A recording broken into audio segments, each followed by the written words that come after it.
దేవుడు తన కృపలో గడిచినటువంటి దినాలన్నింటిలో కూడా తోడుగా ఉండి నడిపించి ఈ శ్రేష్ఠ సమయమున మనమందరం కూడా ఇటు రీతిగా కూడుకొని ఉండటానికి దేవుడు ఇచ్చినటువంటి ధన్యతను బట్టి దేవునికి మహిమ కలుగును గాక. హల్లెలూయా, హల్లెలూయా. ఎందుకు శ్రేష్టమైన సమయము అని అంటా ఉన్నాను అంటే, చాలామంది జ్ఞాపకము చేసుకున్న వారు చాలామంది ఉన్నారు. ఈ దినము తన తండ్రిని కోల్పోయినటువంటి తన భర్తను, అలాగే కోల్పోయిన తన తాతను గుర్తు చేసుకోవడానికి మనవ సంతతి కావచ్చు, వారి బిడ్డలు కావచ్చు, వారి సతీమణి కావచ్చు, కొమ్ము దావీదు గారు ఈ లోకంలో జీవించినటువంటి జీవితంలో విడవబడినటువంటి కుటుంబము ఇటు రీతిగా గుర్తించుకోవడం ఎంతైనా శ్రేష్టమైనటువంటి సమయం అయ్యింది. దేవునికి మహిమ కలుగును గాక. హల్లెలూయా. కనుక ఈ సమయంలో మన ప్రియులు దావీదు గారు తాను జీవించినటువంటి జీవితంలో చాలా సౌమ్యుడు అనేటువంటి పేరును నేను విని ఉన్నా. పలకరించే విధానంలో కానివ్వండి, తన ఆప్యాయత గురించి చాలామంది చెప్తూ ఉంటారు. మనం పెట్టాల్సిన పని లేదు, కానీ మన మాటే ఎదుటి వ్యక్తుల్ని గుర్తించుకునేటట్లుగా చేస్తుంది. చాలా చక్కగా అందరినీ పలకరించేవాడు. అలాగే నేను ఎప్పుడన్నా వాటర్ ప్లాంట్కి వెళ్ళినప్పుడు కొంతమంది రైతులు కూడా నాతో అన్నారు, అంటే మన కమ్యూనిటీలో చాలా చక్కగా మాట్లాడే వ్యక్తి దావీదు గారు అనేటువంటి మాట చాలామంది కొంతమంది రైతులు నాతో అన్నారు. ఆ మాట్లాడే విధానంలో కూడా పుట్టింది ఎక్కడైనా కూడా ఎక్కడున్నటువంటి వ్యక్తులు కూడా రైతుల దగ్గరికి వెళ్ళేసరికి ఏమండి అనేటువంటి పిలిచేటువంటి అలవాటు కలిగినటువంటి వాడై ఉన్నాడు. ఏదో పిలుద్దాంలే అన్నటువంటి పిలుపు కాదు, తాను చాలా పద్ధతిగా ఎదుటి వారిని గౌరవంతో పిలిచేటువంటి వ్యక్తిగా నేను చూశాను. ఎప్పుడన్నా ఇంటికి వచ్చినప్పుడు కూడా చిన్నప్పుడు అయ్యగారు అలాగే దావీదు గారు ఇద్దరు కూడా ఒకే క్లాస్మేట్స్, కలిసి తిరిగారు, కలిసి ఉన్నటువంటి దినాలను కూడా గుర్తు చేసుకునేటప్పుడు కూడా ఎప్పుడు కూడా ఒరే అనేటువంటి మాట నేను వినలా. ఒకవేళ చిన్నప్పుడు పిలుచుకున్నారేమో కానీ ఏ అబ్బాయి అనేటువంటి ఆ పిలుపుతోటి, ఇంకా సేవకుడైన తర్వాత పాస్టర్ గారు అనేటువంటి పిలుపుతోటి ఈ రెండు పదాలు నేను వింటూ వచ్చా. చాలా గౌరవమైనటువంటి వ్యక్తిగా ఉన్నాడు. ఎవరికి కూడా ఎటువంటి హానికరుడు కాదు. చాలా మంచి వ్యక్తిత్వం కలిగినటువంటి వ్యక్తిగా తాను జీవించినటువంటి జీవితంలో ఈ లోకంలో అలా భూ సంబంధమైనటువంటి ఆలోచన మాత్రమే కాక దేవుని సన్నిధిలో కూడా గడపాలనేటువంటి ఆశ కలిగిన వాడు. నేను చిన్న ప్రాయంలో ఉన్నప్పుడే ఒక పక్క అదే ప్లేస్లో దావీదు గారు పాట పాడుతూ ఉండేవారు, పక్కనే నేను కూర్చొని డ్రమ్ము కొడుతూ ఉండేవాడిని. చాలాసార్లు చాలా సహకారంగా దేవుని మందిరంలో ఉంటూ దేవుని యొక్క పనిలో చాలా నిమగ్నతతోటి చాలా తనకున్నటువంటి తలాంతులను దేవుని పని కొరకు ఉపయోగిస్తూ వచ్చాడు. చాలా మంచి ప్రవర్తనతో తాను ఈ భూమి మీద దేవుడు ఇచ్చినటువంటి ఆయుష్కాలము చాలా సత్సంబంధం కలిగినటువంటి వాడై ఉన్నాడని నేను సేవకుడిగా తెలియపరుస్తూ ఉన్నాను. దేవునికి మహిమ కలుగును గాక. హల్లెలూయా. ఈ భూమి మీద మనిషి యొక్క జీవితమట 70 సంవత్సరములు, అధిక బలం ఉంటే 80 సంవత్సరాలని దేవుని వాక్యం తెలియపరుస్తూ ఉంది. అంత మాత్రమే కాకుండా మరొక మాటలో మనం ఒకసారి ఆలోచన చేస్తే 90వ కీర్తన 12వ వచనం, మాకు జ్ఞాన హృదయము కలుగునట్లుగా చేయుము. మా దినములు లెక్కించుటకు మాకు నేర్పుము. చాలండి. మాకు జ్ఞాన హృదయము కలుగునట్లుగా చేయుము. మా దినములు లెక్కించుటకు మాకు నేర్పుము. చాలామంది ఈ జ్ఞానము లేనటువంటి వారుగా ఈ భూలోకంలో జీవిస్తూ ఉన్నారు. జ్ఞానము కలిగినటువంటి వ్యక్తి గమనిస్తాడు, ఈ భూమి మీద నా కాలం ఎంత, నా టైం ఎంత, నేను ఎన్ని రోజులు ఉంటాను, నేను ఎన్ని రోజులు బ్రతుకుతాను, దేవుడు నాకు ఇచ్చిన ఆయుష్కాలం ఏమయ్యిందో ఆ గ్రహింపుతోటి ఈ భూమి మీద జ్ఞానము కలిగినటువంటి వ్యక్తి ప్రయాణం చేస్తాడు.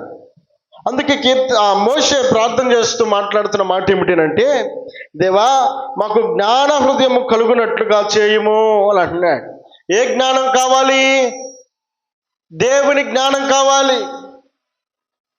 ఈ భూ సంబంధమైనటువంటి జ్ఞానం అయి ఉంటే ఎట్టో కట్ట బ్రతికితే చాలులే, ఈ ఉన్నన్ని రోజులు తక్కడో బిక్కడో మనకి ఇష్టం వచ్చినట్లుగా బ్రతుకుతాములే అనేటువంటి ఆలోచనతోటి ఒక గురి, ఒక గమ్యము, ఒక ఆలోచన లేకుండా జీవిస్తూ ఉంటారు.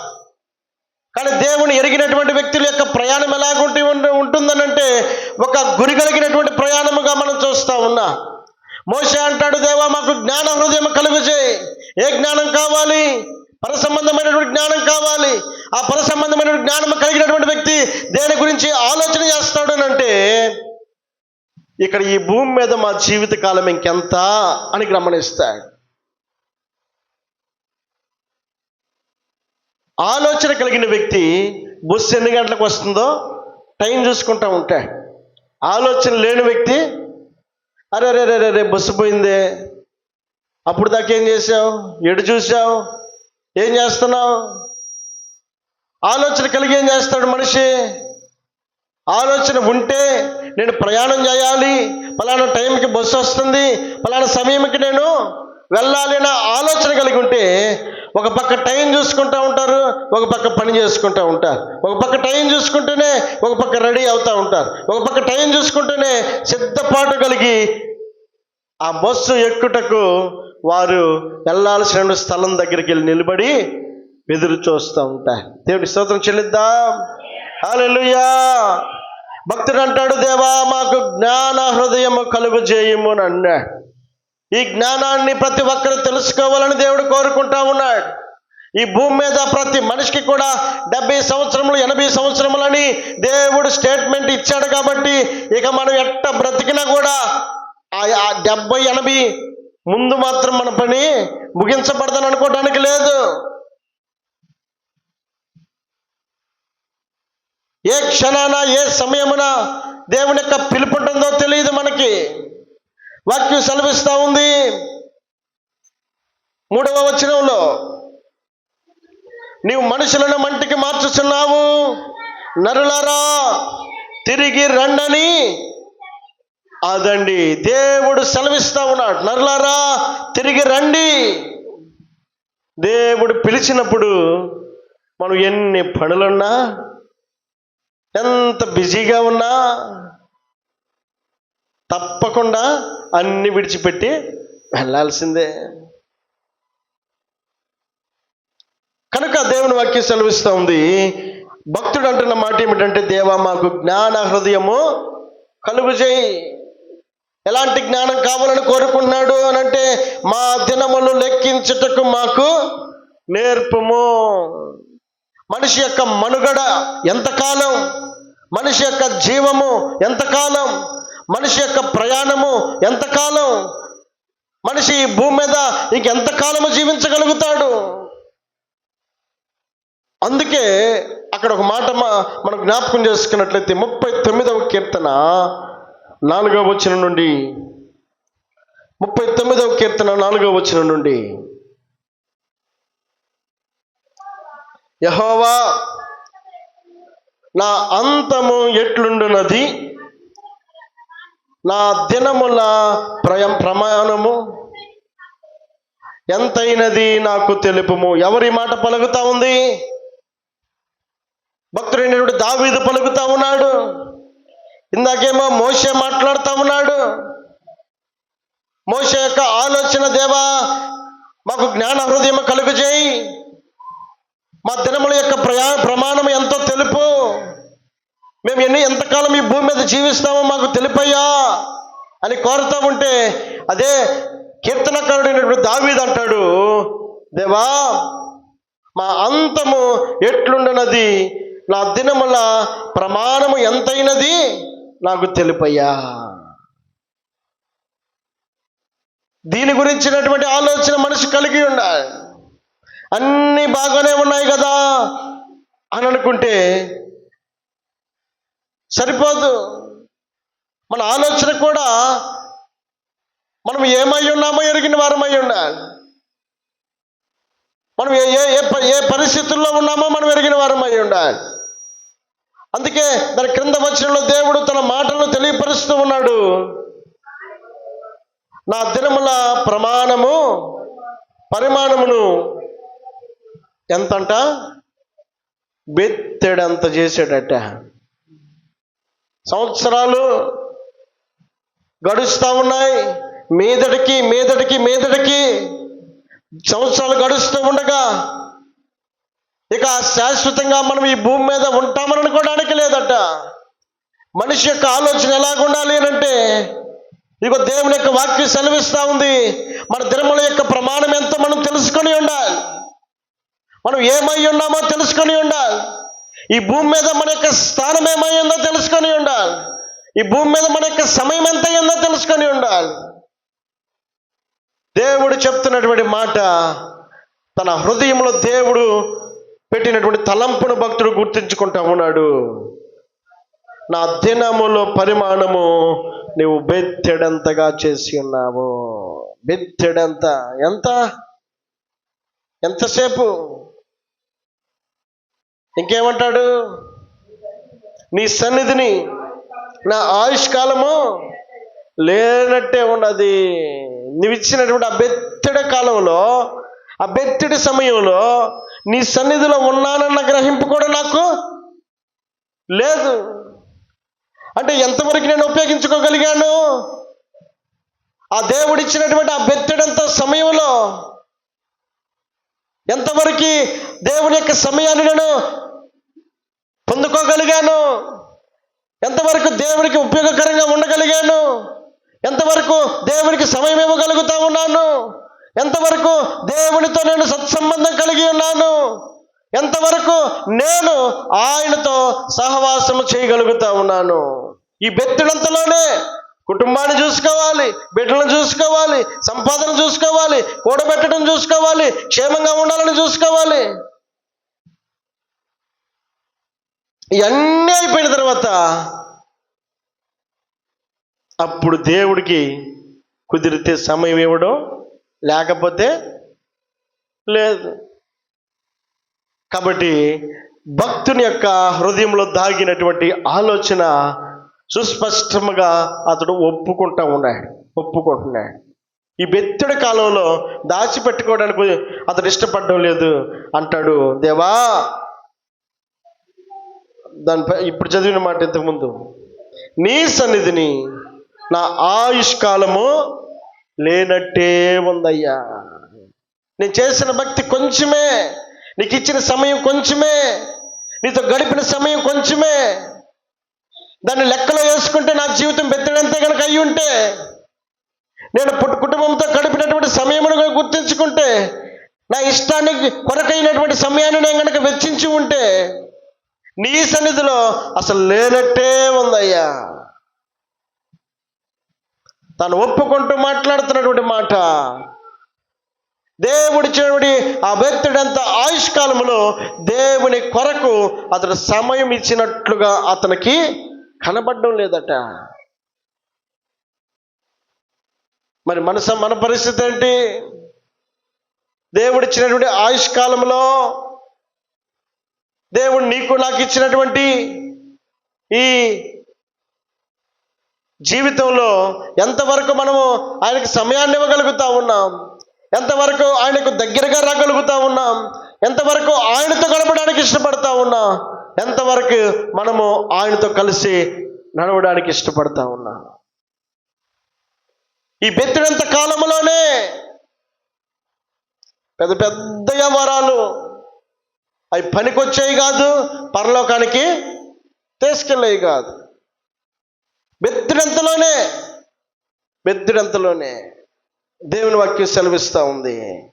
దాని కింద మాట, ఎంత స్థిరుడైనను ప్రతి వాడును కేవలము, అదండి స్థిరుడు అని అంటే నిలకడగలిగినటువంటి వ్యక్తి. ఎవరు నిలకడగలిగిన వ్యక్తి?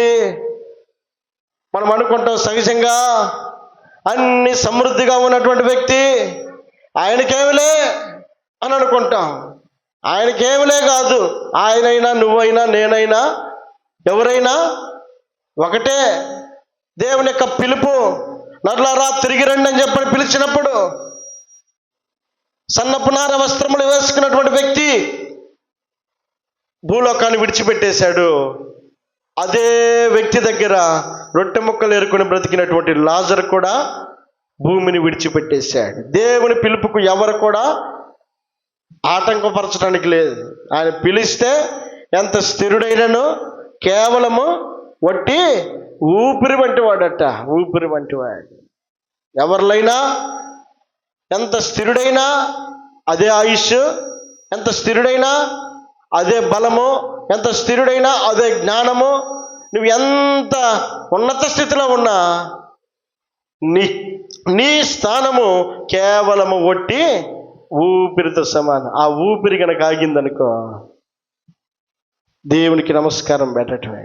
నీకు మనం చేయగలిగేది ఏమీ లేదు. దేవుడిచ్చినటువంటి ఆయుష్కాలమును గుర్తించినటువంటి దావీదు అంటాడు, దేవా నా సమయమును నీవు బెత్తెడంతగా చేసి ఉన్నాను. నీ సన్నిధిలో నేను గుర్తించుకుంటే నేను నీతో గడిపినటువంటి దినాలు ఏమాత్రం కూడా సరిపోయినవి కాదయ్యా.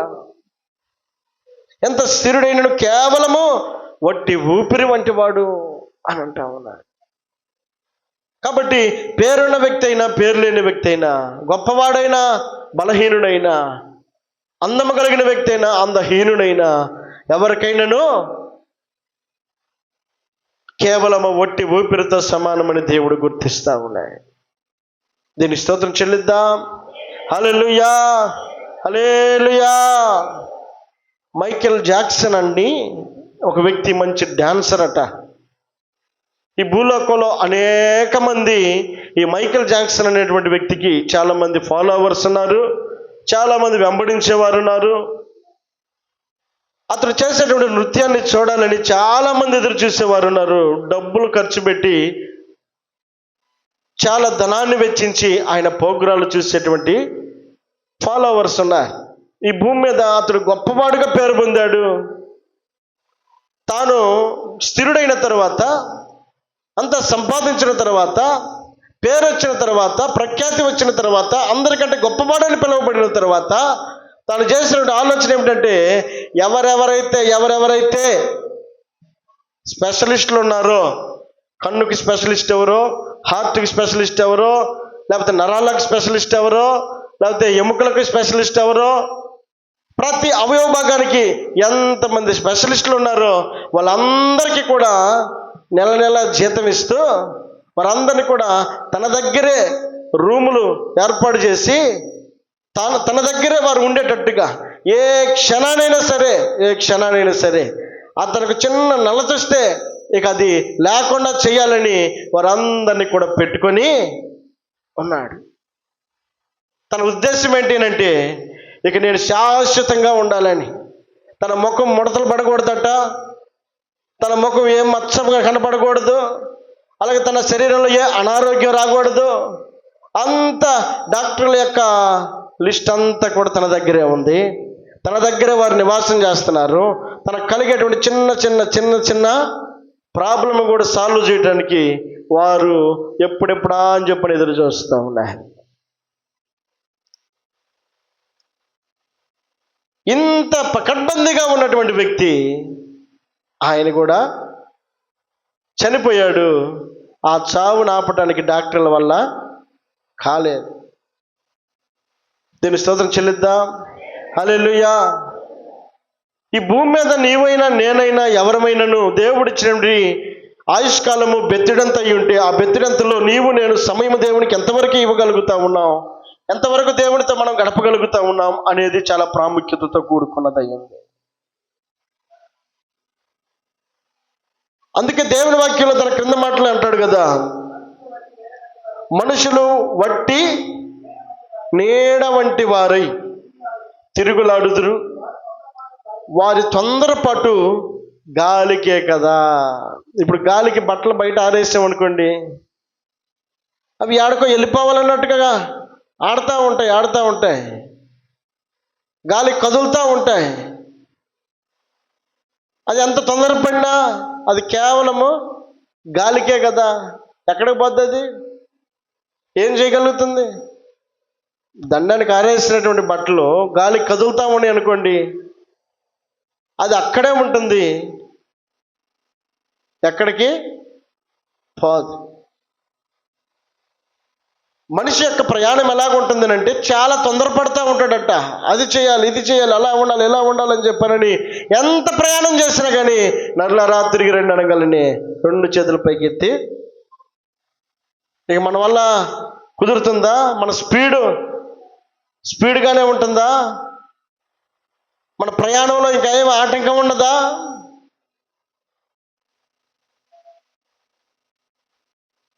దేవుని వాక్యం సెలవిస్తూ ఉంది, ఎంత స్థిరుడైనను కేవలం వట్టి ఊపిరి వంటి వాడు, అతడు ప్రయాసపడుట వట్టి గాలికే కదా.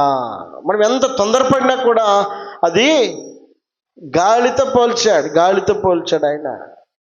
మరలా తిరిగి ఆయన పిలిచినప్పుడు మన తొందరపాట్లన్నిటిని విడిచిపెట్టి వెళ్ళాల్సిందే. కానీ మనిషి గ్రహించాలని కోరుకున్నాడు, మనిషి ఈ ఆలోచన చేయాలని కోరుకున్నాడు. దేవుడు ఇచ్చినటువంటి ఆయుష్కాలము కొంతే. ఆ కొంతలో దేవుని ఎరిగినటువంటి విషయాలను నీవు నేను గ్రహించాలని కోరుకుంటా ఉన్నాడు.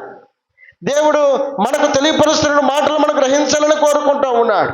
మనిషి యొక్క ప్రయాణంలో మనిషి యొక్క ఆయువు ఎంత అల్పమైనదో తెలుసుకోవాలని కోరుకుంటా ఉన్నాడు. కాబట్టి మనుషులు వంటి నీడ వంటి వారై తిరుగుతారు, వారు తొందరపడుట గాలికే కదా, వారు ధనము కూర్చుకుందరు కానీ అది ఎవనికి చేజిక్కునో అదండి. ఎవరికి చేజిక్కునో వానికి ఎవరు తీసుకుంటారో తెలియదు.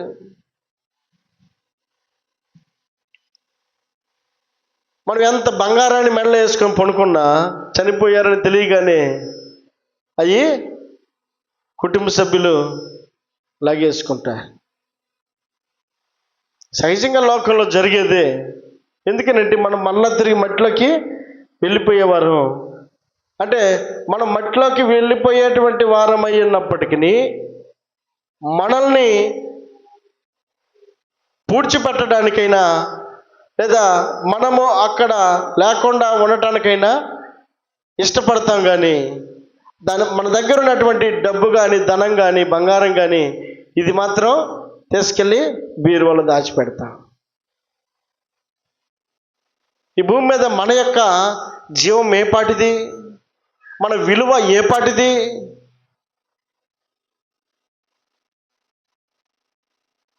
కాబట్టి గ్రహించాల్సినటువంటి ఆలోచన దేవుడు తెలియపరుస్తూ ఉన్నాడు. కాబట్టి ఈ భూమి మీద నీవైనా నేనైనా జీవించినటువంటి జీవితంలో గ్రహించాలి, మనకున్నటువంటి సమయము బెత్తెడంత, మనం తొందరపడుట గాలికే కదా.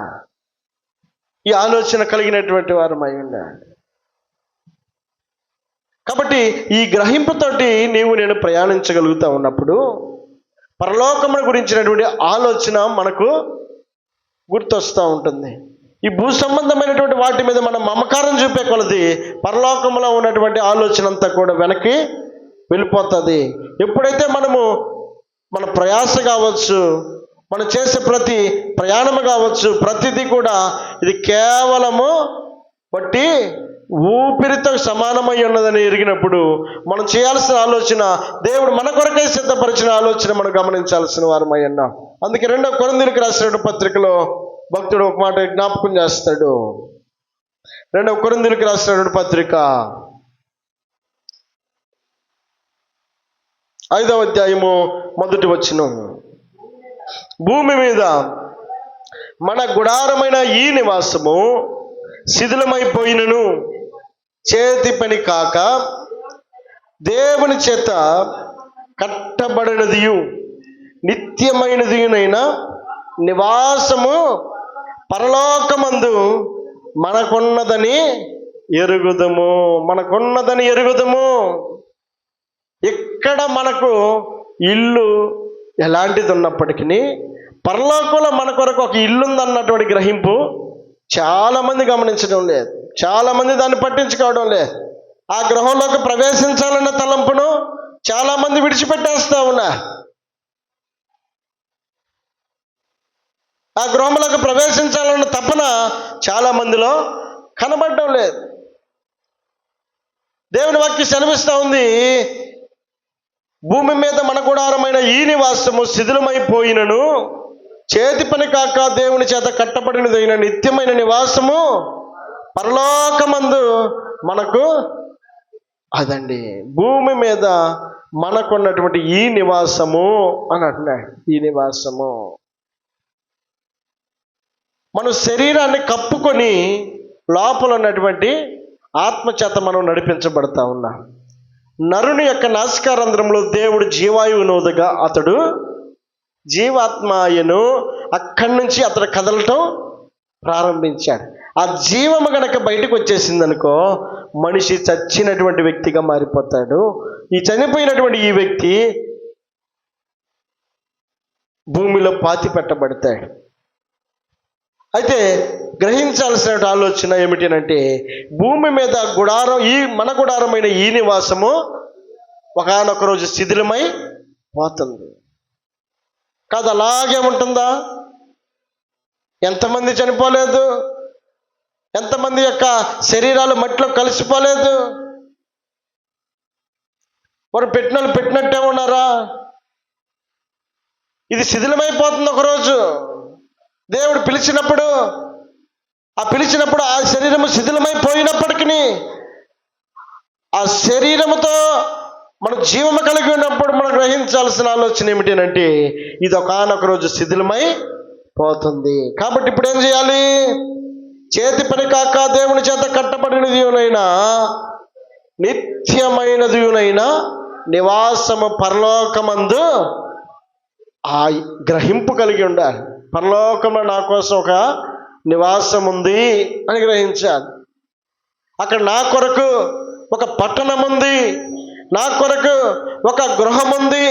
యేసుక్రీస్తు ప్రభుల వారు చనిపోయి తిరిగి లేచి ఆరోహణమై వెళ్తూ ఉన్నటువంటి సమయంలో అక్కడ ఉన్నటువంటి శిష్యులందరూ ప్రజలందరూ అక్కడ ఆయన కొరకు ఆయన వెళ్ళిపోతే కంగారు పడతా ఉంటే, ఆయన ఆరోహణమై వెళ్తా ఉన్నప్పుడు కంగారు పడుతున్నారు. దేవుడు అంటాడు, మీరు కలవరపడవద్దు అని అన్నాడు. ఎందుకయ్యా అనంటే నేను మీకోసం స్థలాన్ని సిద్ధపరచుటకు వెళ్తున్నాను. మీ కొరకు స్థలము లేని ఎడల నేను మీతో చెప్పొదును అని అన్నాడు. మన కోసం స్థలాన్ని సిద్ధపరచడానికి వెళ్తున్నాడు. ఆ స్థలములో నీ కోసం నా కోసం నిత్యమైన నివాసమును అనుగ్రహించాలని వెళ్ళాడు. కాబట్టి ఆ నిత్యమైనటువంటి నివాసముల గురించినటువంటి ఆలోచన మనం కలిగిన వారం అయి ఉండాలి. ఆ గ్రహింపును మనం కలిగిన వారం అయి ఉండాలి. ఆ పరలోకములో ఉన్నటువంటి ఆ పట్టణములో ఆ గృహములో మనకు నిత్యమైనటువంటి నివాసముని మనం ఎరిగిన వారం అయి ఉండాలి. కాబట్టి ఆ నివాసమునకు మనము ఎదురు చూస్తున్నటువంటి వారం అయితే ఏమని రాయబడింది ఇక్కడ 2వ వచనంలో, మనము దిగంబరములను కాక వస్త్రము ధరించుకొనిన వారముగా కనబడుదుము. వస్త్రము ధరించుకొనిన వారముగా కనబడుదుము. అందరు కనపడతారా వస్త్రం ధరించుకున్న వారుగా? అలా కనబడే పని అయితే కనుక సన్నపునార వస్త్రాలు ధరించుకొని ధనవంతుడని పిలువబడినటువంటి వ్యక్తి ఎందుకు నిత్య నరకాగ్నిలో అయ్యా నీ కుడిపరసన కూర్చున్న లాజరు దగ్గర ఉన్నటువంటి ఆ చిటికిని వెళ్తాడు ఒక నీటి బొట్టు నా నాలుక మీద వెయ్యని చెప్పానని ఎందుకో ప్రాధేయపడతాడు? అందరికీ నివాసం యోగ్యమైనటువంటి ఆ స్థలములో అవకాశం కల్పించబడాలి అని అంటే దేవుని వాక్యం సెలవిస్తూ ఉంది, మనము దిగంబరములు కాకుండా ఉండాలి. రెండవది వస్త్రము ధరించుకున్న వారముగా కనబడాలి అని అంటే ఏ వస్త్రము అని అంటే రక్షణ అనబడేటువంటి వస్త్రాన్ని మనం ఈ భూమి మీద మన గుడారము శిథిలమై పోకమునిపే మనం ధరించుకున్న వారమై ఉండాలి. రక్షణ మారు మనసును కలిగిన వారమై ఉండాలి. దేవుని ఎరిగిన వారమై ఉండాలి. ఈ గుడారములో ఆయనకు స్థానమిచ్చే వారమై ఉండాలి. చాలా సంవత్సరాలు తనకిష్టం వచ్చినట్లుగా బ్రతికినటువంటి జక్కయ్య ఒకానొక దినాన దేవుని కొరకు ఆశతో ఎదురు చూస్తూ ఉండగా దేవుడు అంటాడు, జక్కయ్య, నేడు నేను నీ ఇంట ఉండవలసినది, త్వరగా దిగిరమ్ము అనగానే జక్కయ్య చేసిన పని ఏంటి అంటే ఆయన చెప్పిన మాటకు విధేయత చూపించాడు. ఎన్నిసార్లు దేవుని మాట మనకు వినబడతా ఉంది, ఎన్నిసార్లు మనం వింటా ఉన్నాం, ఏ మాటకు మనం లోబడతా ఉన్నాం, ఏ మాటను మనం హృదయంలోకి చేర్చుకోగలుగుతా ఉన్నాం, ఏ మాటను మనం వెంబడించగలుగుతా ఉన్నాం. ఆయన పిలుస్తున్నాడు, మనం వింటున్నాం, ఇప్పుడే వస్తున్నానని చెప్పి మళ్ళీ వెళ్తున్నాం. మరి రక్షణ ఎలాగ వస్తుంది? నేడు రక్షణ జక్కయ్య ఇంటికి జక్కయ్య కలిగి ఉన్నాడు. ఇప్పుడు ఏమంటాడు?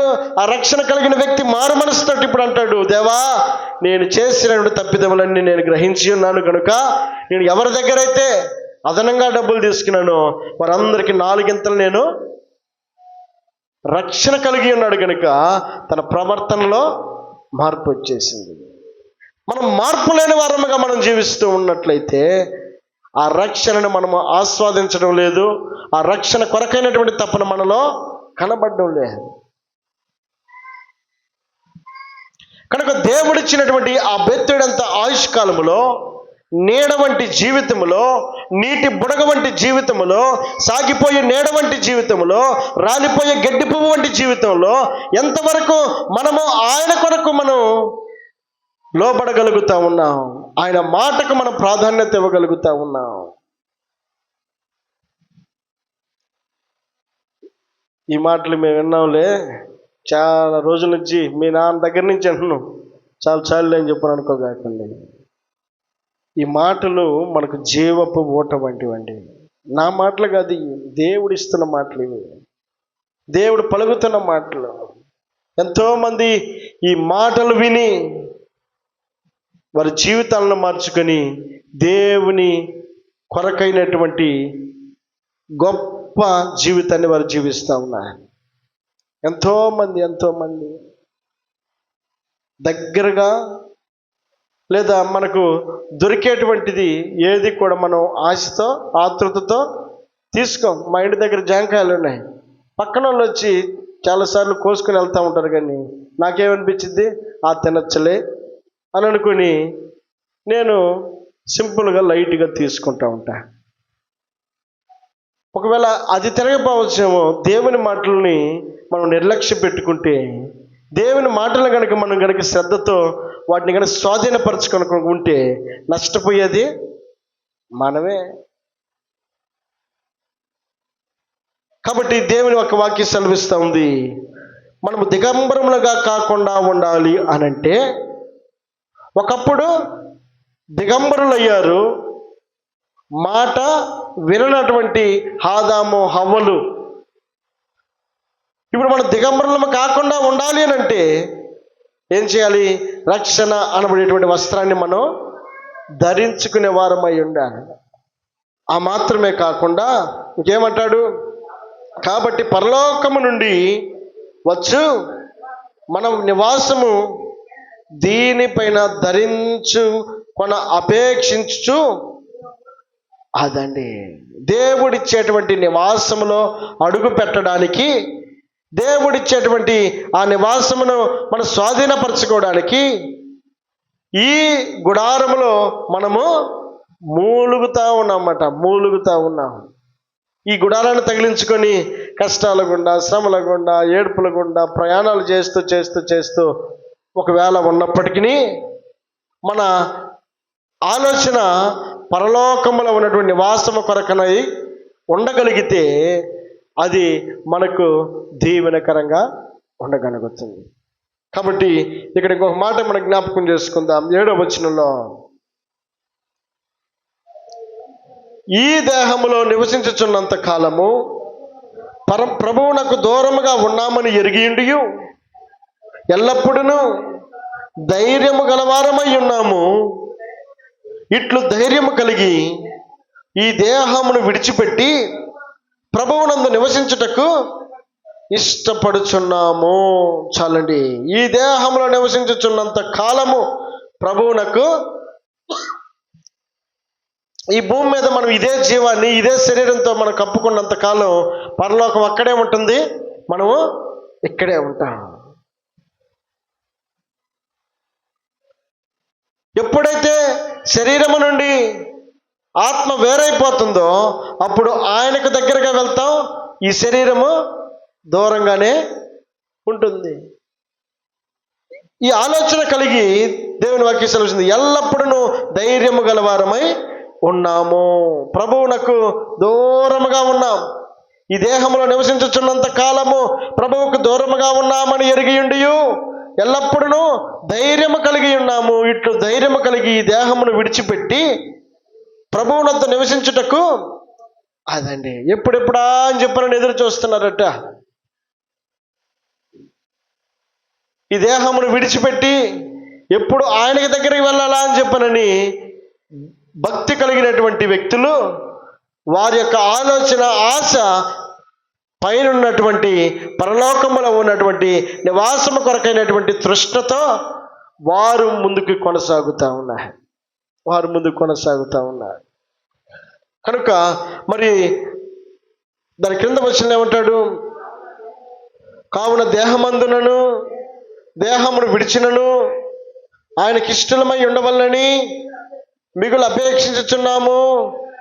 ఎందుకనగా తాను జరిగించిన క్రియల చొప్పున అవి మంచివైనను సరే చెడ్డవైనను సరే దేహముతో జరిగించిన వాటి ఫలమును ప్రతి వాడును పొందినట్లు మనమందరమును క్రీస్తు న్యాయపీఠము ఎదుట, అదండి ప్రతి ఒక్కరము కూడా క్రీస్తు న్యాయపీఠము ఎదుట ప్రత్యక్షమయ్యే దినం ఒకరోజు రాబోతా ఉంది.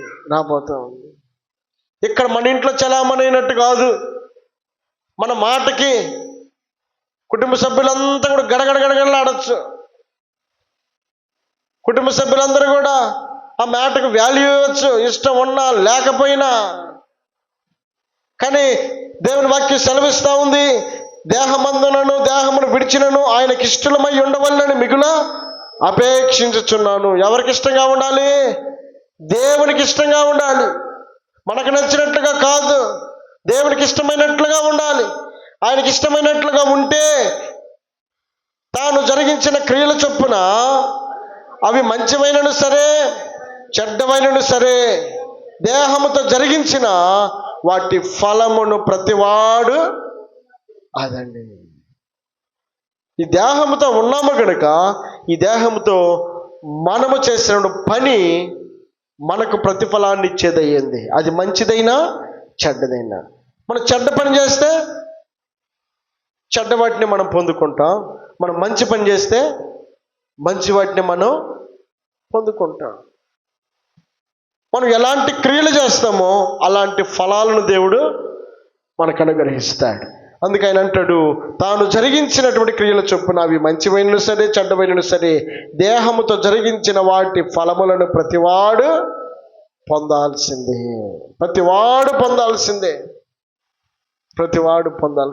దేహంతో జరిగించినటువంటి క్రియలు. సమృద్ధి కలిగినటువంటి వ్యక్తి అంటాడు, తిను త్రాగు సుఖించి అన్నాడు. వెర్రివాడని పిలువబడి తన సమస్తాన్ని విడిచిపెట్టేసి దేవుడి దృష్టిలో అతడు వెర్రివాడిగా మిగిలిపోయాడు.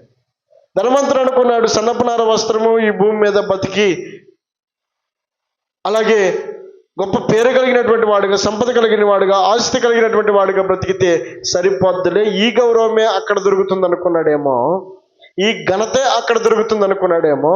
ఈ ఘనత ఈ గౌరవము దేవుని దగ్గర చల్లం. మన విధేయత, మన భయభక్తులు కలిగినటువంటి జీవితమే దేవుని దగ్గర చెల్లుబాటు అవుతుంది. కాబట్టి చెల్లుబాటు కాని వ్యక్తి ఏమో ఎక్కడున్నాడు? నరకాగ్నిలో ఉన్నాడు. చెల్లుబాటు అయినటువంటి వ్యక్తి స్థితిగతులను దేవుడు చూడేసేవాడు కాదు, మన క్రియలను దేవుడు గమనించేవాడు అయి ఉన్నాడు. కనుక అతని క్రియలు దేవునికి ఇష్టమైనవి కనుక ఆ లాజరు అనబడే వ్యక్తిని అబ్రహాము యొక్క కుడిపార్శ్వమున కూర్చునేటువంటి అర్హతను కలిగించిందట. కాబట్టి దేవుని వాక్యం సెలవిస్తూ ఉంది, తాను జరిగించిన క్రియల చొప్పున అవి మంచివైనను సరే చెడ్డవైనను సరే దేహముతో జరిగించిన వాటి ఫలములను ప్రతివాడు పొందునట్లు మనమందరము క్రీస్తు న్యాయపీఠము ఎదుట, అదండి ఆయన న్యాయపీఠము ఎదుట ఒకానొక దినాన్ని నిలవబడే రోజు ఉంది. నువ్వు ఎలాంటి వ్యక్తివి అనేటువంటి పరిశీలన చేసే రోజు ఒక రోజు రాబోతా ఉంది. దాని కొరకైనటువంటి ఆలోచన మనము కలిగి ఉండాలి. దేవుని స్తోత్రం చెల్లిద్దాం. హల్లెలూయా. ఈ రాత్రికాల సమయంలో దేవుడు మన ప్రియులు కొమ్ము దావీదు గారు ఈ లోకాన్ని విడిచిపెట్టి వెళ్ళిపోయారు. ఆయన బలం లేక కాదు, బలగం లేక కాదు, పేరు లేక కాదు, ప్రఖ్యాతి లేక కాదు, అందం లేక కాదు, అవన్నీ ఉంటే సరిపోదు. దేవుడు అంటాడు, నరులారా తిరిగి రండి అని అన్నప్పుడు ప్రతి ఒక్కరం కూడా తలవంచక తప్పదు. దేవుడిచ్చినటువంటి ఆయుష్కాలంలో మనం ఏమై ఉన్నామో అది మనలను దేవుని యొక్క నివాసమునకు యోగ్యులుగా చేస్తుంది. కాబట్టి అట్టి అర్హత మనం కలిగిన వారమై ఉండాలని ఈ రాత్రి వేళ దేవుడు మనతో మాట్లాడుతూ ఉన్నాడు. దావీదు గారు జీవించినటువంటి జీవిత కాలంలో దేవునికి ఇష్టమైనటువంటి కార్యములతో బ్రతికి ఆయనకు నచ్చినటువంటి వ్యక్తిగా జీవించగలిగి ఉన్నప్పుడు దేవుని యొక్క కుడిపార్శ్వమున చూడగలుగుతాం. ఆయన చేసిన కార్యాలు దేవునికి మహిమకరంగా చేయగలిగినటువంటి ఆ గొప్ప క్రియలు దేవుని దగ్గర ఉన్నాడన్నటువంటి నిరీక్షణతో మనం అందరం కూడా గ్రహిస్తూ ఉన్నాం. ఈ రాత్రికాల సమయంలో దేవుడు నీకైనా నాకైనా మనకి అందరికీ కూడా, ఎవరు కూడా ఇక్కడ స్థిరులం కాదు, ఇక్కడ సెలేసుకొని ఉండే వాళ్ళం ఎవరు కూడా లేదు. నేను ఇక్కడే అని అనే వాళ్ళు ఎవరు కూడా లేరు. ఈ దేవుని మందిరాన్ని కట్టించినటువంటి రూబెనయ్య గారు కూడా లేరు. ఎంత స్థిరుడైనను కేవలము వట్టి ఊపిరి వంటి వారట. కానీ తాను జరిగించిన క్రియల చొప్పున వాటి ప్రతిఫలాలను పొందేటువంటి దినాన క్రీస్తు న్యాయపీఠం ఎదుట నిలవబడేటువంటి ఆ దినం కొరకు మనం ఎక్కడ మన సాక్ష్యాన్ని కాపాడుకుంటూ బ్రతకాలి. మనం ఏమై ఉన్నామో ఆ బ్రతుకు పరలోకములో మనకు స్థానాన్ని కల్పిస్తుంది. కాబట్టి విడువబడినటువంటి కుటుంబము ఇటు రీతిగా నీతిమంతులు జ్ఞాపకం చేసుకున్నట ఆశీర్వాదకరమని దేవుని వాక్యం సెలవిస్తూ ఉంది. కాబట్టి తండ్రిని, అలాగే భర్తను, అలాగే తాతయ్యను ఇటు రీతిగా వారు గుర్తించుకొని ఈ విధంగా ఏర్పాటు చేయడం ఎంతైనా వారికి ఆశీర్వాదకరమైంది. కనుక దేవుడు వారికి ముందున్నటువంటి దినాలలో ఇంకనూ దేవుని యందు భయభక్తులు కలిగి దేవుని కొరకైనటువంటి ప్రయాసలో ముందుకు కొనసాగాలని ప్రభు పేరిట తెలియపరుస్తా ఉన్నాడు. ప్రతి ఒక్కరిని కూడా తల్ల ఉంచుదాం, ప్రార్థన చేసుకుందాం.